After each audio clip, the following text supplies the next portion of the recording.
আজকের যে ঘটনা ঘটেছে একদম প্রথম থেকে শেষ পর্যন্ত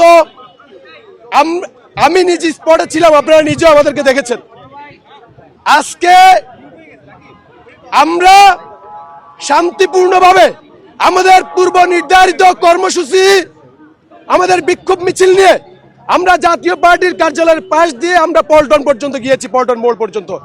আমাদের মিছিলের একদম শেষ প্রান্ত যখন জাতীয় পার্টির পাশে, তখন একদল জয় বাংলা বলে, ধর ধর বলে আমাদের উপর ইট পাটকেল নিক্ষেপ শুরু করেছে।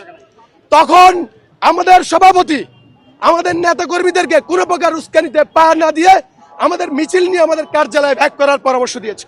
আমরা যখন মিছিল, রাশেদ ভাই সহ আমরা যখন মিছিল ঘুরে যাচ্ছিলাম, তখন আবারও আমাদের সেনাবাহিনীর এক পাশ থেকে ইট পাটকেল নিক্ষেপ শুরু করেছে। আমাদের রাশেদ ভাই নিজেও ওই ইট পাটকেলে আহত হয়েছে। এই গণ অভ্যুত্থানে আপনারা জানেন নুরুল হক নূরের কি ভূমিকা ছিল।